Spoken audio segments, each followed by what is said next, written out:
నమస్తే మిత్రులారా, నేను మీ వకీల్ సాబ్ Nikhilesh Togari. Welcome to my YouTube channel. మిమ్మల్ని లీగల్గా ఎడ్యుకేట్ చేయడం అనే ఒక ప్రాథమిక విధి. హైదరాబాద్ నుంచి ఒక వ్యక్తి కాల్ చేశాడు.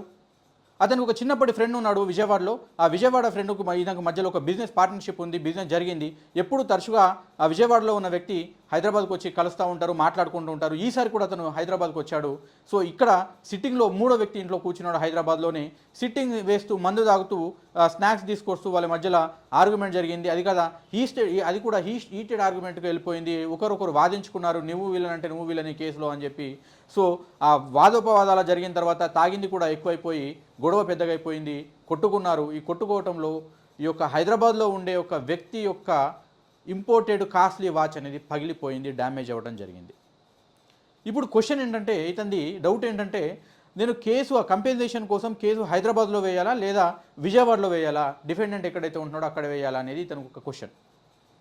మిత్రులారా, సిపిసి సెక్షన్ 19 అనేది ఈ యొక్క జ్యూరిస్డిక్షన్ గురించి వివరిస్తుంది. ఇప్పుడు హైదరాబాద్లో ఉంటున్న ఎవరైతే డ్యామేజ్ కోసం వేయాలనుకున్న ఈ వ్యక్తి ఉన్నాడో అతను ఈ కేసుని హైదరాబాద్ లిమిట్లో ఉన్న కేసు జ్యూరిస్డిక్షన్లో కూడా ఫైల్ చేసే అవకాశం ఉంటుంది, లేదా డిఫెండెంట్ ఉండే విజయవాడ లోకల్ లిమిట్స్లో ఉన్న జ్యూరిస్డిక్షన్ కేసు కూడా అక్కడ కూడా కేసు వేసే అవకాశం అయితే ఉంటుంది. నమస్తే.